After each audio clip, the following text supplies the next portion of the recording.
तो नमस्कार दोस्तों, परम एजुकेशन की यूट्यूब चैनल पे आप सभी दोस्तों का स्वागत करते हैं। आज की जो क्लास होने वाली है बहुत ही इंपॉर्टेंट होने वाली है, क्योंकि खास करके उनके लिए जिनका एग्जाम देने के बाद भी नहीं निकल पा रहा है और जो लोग पहली बार देने जा रहे हैं उनके लिए तो बहुत ही इंपॉर्टेंट होने वाली हैं। तो शुरू करते हैं आज के पहले प्रश्न से। लेकिन आगे बढ़ने से पहले बता दें कि जितने भी लोगों ने अभी तक हमारे चैनल को सब्सक्राइब नहीं किया तो सब्सक्राइब कर लीजिए, साथ ही यहाँ पे शेयर कर दीजिए अपने अपने ग्रुपों में, ताकि अधिक से अधिक लोग हमारे चैनल से जुड़ सकें। और PDF प्राप्त करने के लिए हमारे परम एजुकेशन टेलीग्राम चैनल को ज्वाइन करके वहाँ से PDF आप प्राप्त कर सकते हैं फ्री में। किसी भी प्रकार के आपकी PDF चाहिए तो वहाँ से प्राप्त कर सकते हैं टेलीग्राम चैनल से। तो शुरू करते हैं आज के पहले प्रश्न से। हर एक प्रश्न के लिए टॉपिक्स बनाए गए हैं, साथ में इस तरीके से पढ़ाया जाएगा कि आप लोग देखते ही कीवर्ड और टैग वर्ड के आधार पर प्रश्नों को सॉल्व कर लें। तो हमारा जो उद्देश्य होता है आप लोगों को अधिक से अधिक उन प्रश्नों को रिवीजन करना जो कि एग्जाम में आया है, साथ में ऐसे आपके तरीके बताना कि जो आप देख कर कीवर्ड और यहाँ पे टैग वर्ड के आधार पर प्रश्नों को सॉल्व कर दें। अगर आपको उसका उत्तर नहीं आ रहा है तो कीवर्ड और टैग वर्ड के आधार पर सॉल्व कर लें। तो पहला प्रश्न हमारा ये कह रहा है कि अधिगम का अर्थ क्या होता है। अधिगम मतलब होता क्या है, सबसे पहले ये जान लीजिए। जो अधिगम होता है, अधिगम मतलब होता है सीखना, और सीखना जो होता है अधिगम एक प्रयासपूर्ण होता है। अगर अर्जन की बात करें तो अर्जन आप कहीं से भी सीख सकते हैं, अनायास ही आप सीख सकते हैं किसी चीज़ को। लेकिन अधिगम का जहाँ पे महत्व आए या फिर अधिगम की बात करें तो समझ लीजिएगा वहाँ पे आप किसी एक निश्चित स्थान पे निश्चित उद्देश्य के लिए आप वहाँ पे अधिगम का प्रयोग कर रहे हैं। तो यहाँ पे देखिए पहला कह रहा है कि परीक्षा में अच्छे अंक लाना, scoring good mark in the exam के लिए बात कर रहा है। दूसरा हमारा कह रहा है शिक्षक की बातें रटने की बात कर रहा है। अगर रटने वाली बात कर रहा है तो ये नेगेटिव वर्ड है, काट दीजिएगा। तीसरा कह रहा है कि व्यवहार या ज्ञान में अस्थायी परिवर्तन। देखिए कह रहा है कि जो आपका ज्ञान है परमानेंट है, उसको चेंज करने के लिए आपके बिहेवियर में किस प्रकार से अलग से नॉलेज डाला जाए कि आपका जो समय के साथ परिवर्तन हो जाए आपके उद्देश्य को प्राप्त करने के लिए। तो यही ऑप्शन आपका क्या होगा, पॉजिटिव होगा, जो कि सही है। और चौथा करा विषय वस्तु को याद करना एक नेगेटिव वर्ड है, इतना याद रखिएगा। तो राइट आंसर जितने भी लोग आया ऑप्शन नंबर यहाँ पे तीसरा सही होगा। आगे बढ़ रहे हैं यहाँ पे दूसरे प्रश्न पे। दूसरा प्रश्न देखते हैं क्या कर रहा है। दूसरा प्रश्न बहुत ही बेहतर है। देखिए कह रहा है कि सबसे तेज विकास किस अवस्था में होती है। तो पहला कह रहा है हमारा किशोरावस्था में, दूसरा कह रहा है बाल्यावस्था में, तीसरा कह रहा है नवजात अवस्था में, और चौथा कह रहा है कि वयस्क अवस्था में। तो देखिए यहाँ पे कह रहा है कि सबसे तेज विकास क्या होती है, विकास क्या होती है, वृद्धि क्या होती है, थोड़ी सी इसके बारे में जान लेते हैं, फिर इसके बाद अपने टॉपिक्स पे आगे बढ़ेंगे। देखिए वृद्धि क्या होती है, वृद्धि जो होती है आपकी शारीरिक होती है, और जो विकास होता है ये आपकी मानसिक होती है। तो वृद्धि के अंतर्गत आता है, वृद्धि केवल आकार में परिवर्तन दर्शाता है। मतलब पहले एक छोटा बालक होता है, फिर इससे ऊपर एक बालक होता है, फिर इससे ऊपर देखिए आप शैशवावस्था से बाल्यावस्था, बाल्यावस्था से किशोरावस्था, किशोरावस्था से पौढ़ावस्था, पौढ़ावस्था से वृद्धावस्था में आप पहुंच जाते हैं।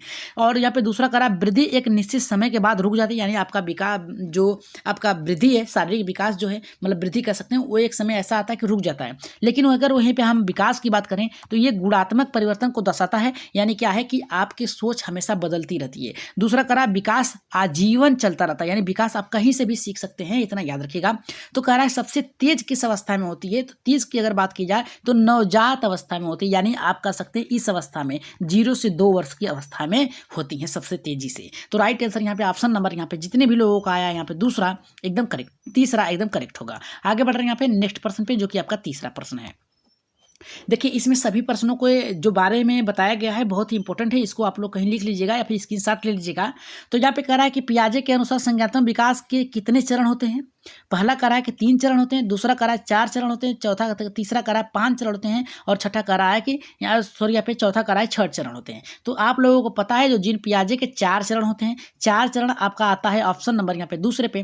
पहला जो चरण होता है ये होता है 0 से 2 वर्ष, जिसमें शिशु संवेदी अनुभवों शारीरिक क्रियाओं के साथ समन्वय करने की संसार के अन्वेषण को क्या करता है, ग्रहण करता है। और यहाँ पे पूर्व संक्रियात्मक अवस्था जो होती है 2 से 7 वर्ष की होती है। इसमें प्रतीकात्मक यानी प्रतीकों को देखकर क्या करता है, बालक सीखता है, वस्तु स्थायित्व उत्पन्न करता है कि हाँ अगर कोई घोड़ा है, एक घोड़े वाला खिलौना है तो उसमें वो जीव खोजता है, वो उसमें देखता है। बच्चा वस्तु के विभिन्न यहाँ पे भौतिक गुणों को सामान्य नहीं कर पाता, यानी कौन किसमें जीव है किसमें जीव नहीं, इसमें वो क्या कर सकता है 2 से 7 वर्ष के बालक उसमें अपने जो प्रमाण को सॉरी यहाँ पे उसमें अंतर नहीं कर पाता है। अगर वहीं पे मूर्त अवस्था की बात किया तो ये यहाँ पे 7 से 11 वर्ष की होती है अवस्था।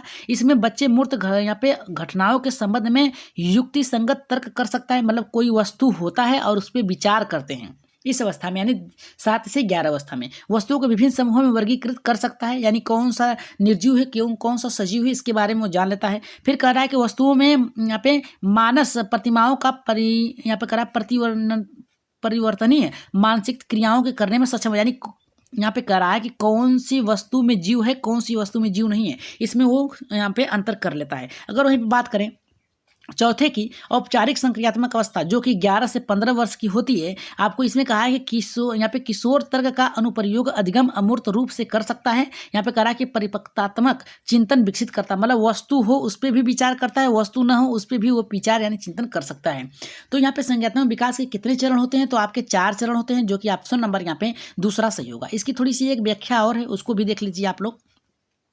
यहाँ पे करा बालक, यहाँ देखिए बाल विकास के अंतर्गत बताया कि बालक के विकास को समय समय में विभिन्न विद्वानों ने विभिन्न भागों में बांटा है, जिसमें समांतर सिर्फ यहाँ पे गर्भाधान से लेकर परिपक्वता पौढ़ावस्था तक की अवधि है, जिसमें अन्य रूपों में सभी भिन्नताएं पाई जाती है। जैसे में यहाँ पे शैशवावस्था की बात की जाए तो शैशवावस्था जो है जन्म से 6 वर्ष के लिए माना जाता है। यहाँ पे दूसरा करा बाल्यावस्था, बाल्यावस्था जो होती है यहाँ पे चाइल्डहुड जो होती है ये आपके 6 से 12 वर्ष की होती है। किशोरावस्था की बात किया जाए यहाँ पे तो ये जो होता है आपका 12 से 18 वर्ष की होती है। और यहाँ पे कह रहा है कि वयस्क अवस्था जो कि आपकी होती है 18 से यहाँ पे ऊपर उपरांत करा यानी 18 से ऊपर की होती हैं। तो ये थे आपके जीन पियाजे के संज्ञानात्मक विकास के चरण। तो आगे बढ़ते हैं यहाँ पे नेक्स्ट जो हमारा यहाँ पे करा निम्नलिखित में से किसका सिद्धांत नहीं, कौन सा सिद्धांत नहीं है, विकास का सिद्धांत नहीं है। विकास आप लोगों को पता है कि आपका मानसिक होता है और वृद्धि जो होता है आपकी शारीरिक होती है। तो यहाँ पे करा ये समानता विशिष्ट ओर से बढ़ती है, दूसरा करा है कि यह सतत होती है, तीसरा करा ये सभी बच्चों में समान होती है और चौथा करा कि यह पूर्वानुमेय होती है। देखिए पूर्वानुमेय होती है सही है, करा सिद्धांत नहीं है, ये होती है, ये तो है आपका।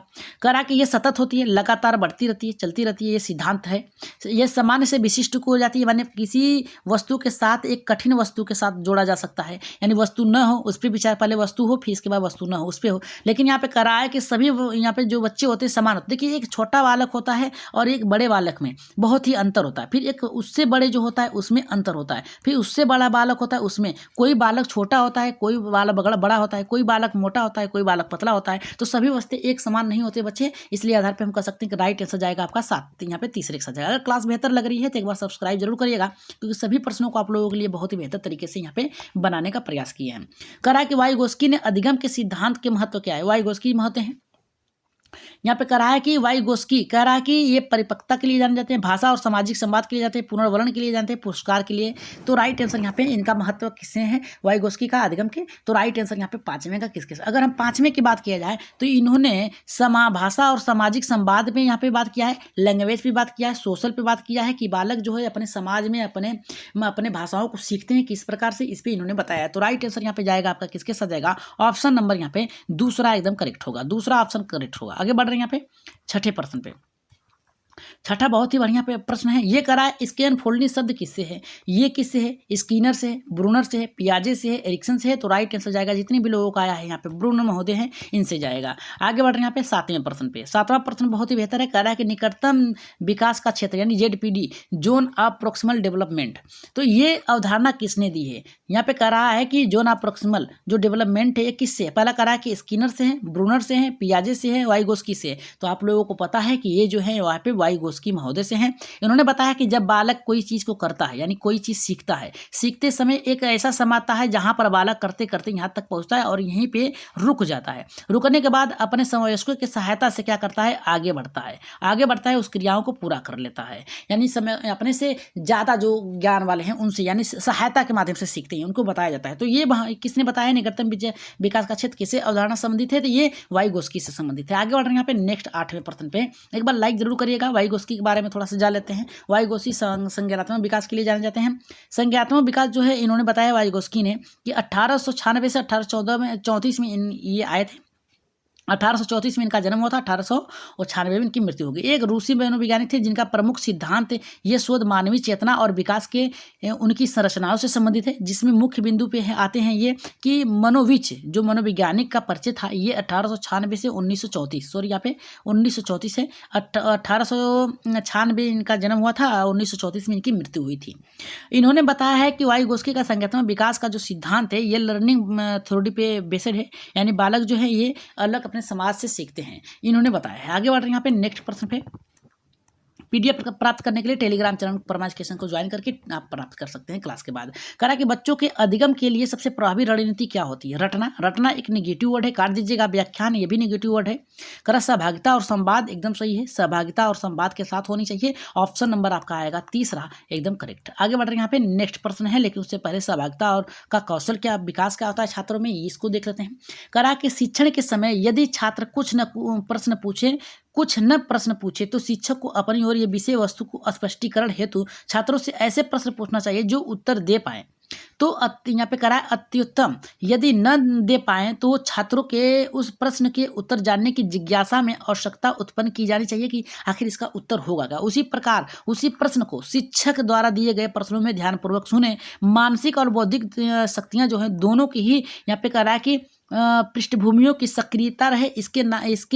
इसी से इसका नाम यहाँ पे छात्र सहभागिता को जानता है। अध्यक्ष और अध्यापन याद रखिएगा, अध्यापन और अध्ययन जो होता है यहाँ पे संस्थितियों, यहाँ पर करा कि संस्थितियों में शिक्षक के साथ साथ शिक्षार्थियों की मानसिक बौद्धिक तथा क्रियात्मक सक्रियता की ही छात्र की सहभागिता होती है। मुख्य अगर बिंदु की बात करें तो छात्र सहभागिता कौशल का अर्थ एक परिभाषा के विचार में कहा जाए तो विचारक प्रश्न शिक्षण में छात्र सहभागिता बढ़ाने के लिए होता है। यानी कह सकते हैं इसका मोटी बात यह है कि बालक जो है ऐसे प्रश्न पूछा जाए जिसका उत्तर बता दे, अगर नहीं बता पाए तो उनमें इस प्रकार से प्रेरणा उत्पन्न की जाए कि उस प्रश्न को जानने के लिए उसमें जिज्ञासा हो और जिज्ञासा के साथ साथ बौद्धिक शक्तियां का विकास हो। तो ये थे आपके प्रश्न। आगे बढ़ रहे हैं यहाँ पे नेक्स्ट प्रश्न पे, जो कि 9वां प्रश्न है।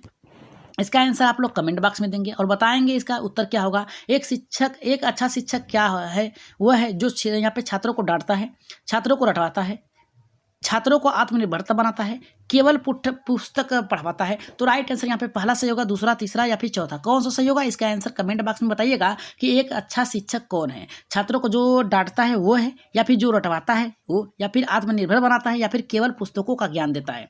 कौन सा है इसका राइट आंसर बताइएगा। उसके लिए एक यहाँ पे थोड़ा सा टॉपिक से उसको थोड़ा सा देख लीजिए। सामूहिक संप्रेषण क्या होती है? सामूहिक संप्रेषण का अर्थ होता है कक्षा शिक्षण में विद्यालय में एक ऐसी मानसिक योग्यता वाले छात्रों को अनेक उप समूह बना लिया जाते हैं, जिसका साधारणतः इनको कक्षा में कहते हैं कि कक्षाएं सामूहिक इकाइयां होती हैं। शिक्षक इन कक्षाओं में जाते हैं और सभी छात्रों को एक साथ शिक्षा देते हैं। इस प्रकार सामूहिक शिक्षा यानी सभी को एक साथ बैठा के एक साथ ही क्रियाएं कराना, सामूहिक शिक्षण द्वारा ज्ञान प्रदान कराते हैं। इस विधि में एक कक्षा से सभी छात्रों के लिए सामूहिक शिक्षण विधि प्रयोग किया जाता है। जैसे में सामूहिक संप्रेषण का अर्थ क्या होता है, सामूहिक संप्रेषण के गुण क्या होते हैं, सामूहिक संप्रेषण के दोष क्या हैं, ये सब हम अगली क्लास में जानेंगे। लेकिन उससे पहले हम लोग अपने प्रश्नों पे आगे बढ़ते हैं।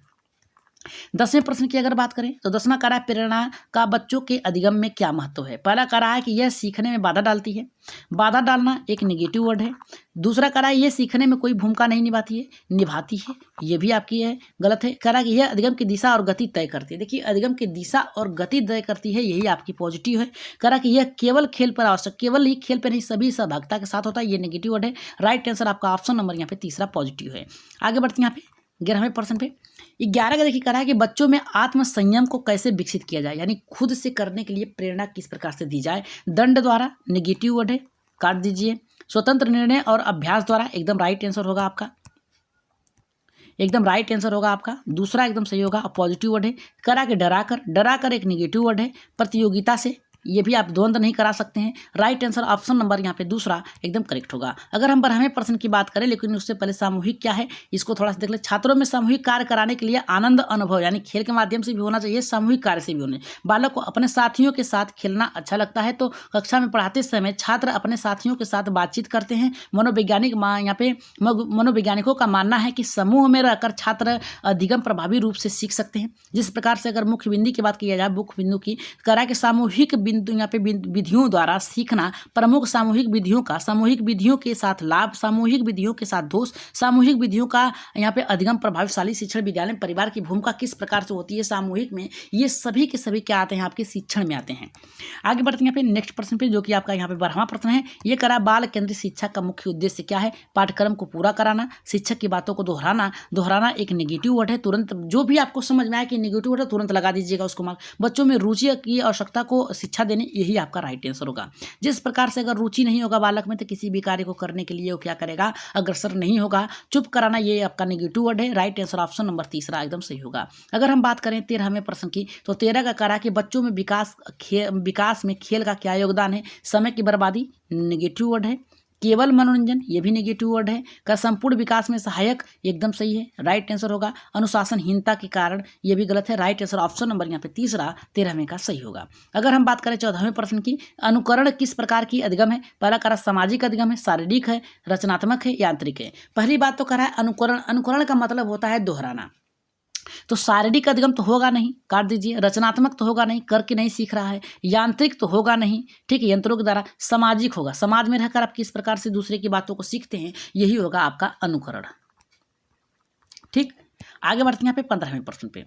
15वां देख लीजिए क्या करा है। करा कि 6 वर्ष के बच्चे के लिए सबसे उपयुक्त शिक्षण विधि कौन सी होगी। पहला करा है पाठ याद कराना, एक निगेटिव वर्ड है और इसका आंसर आप लोग कमेंट बॉक्स में देंगे। करा है कि कठोर अनुशासन कर लगवाना या फिर लागू करना, गतिविधि आधारित शिक्षण कराना, केवल व्याख्यान देना। तो इसका राइट आंसर आप बताएंगे कि बी सी डी में से ऑप्शन नंबर कौन सा सही है।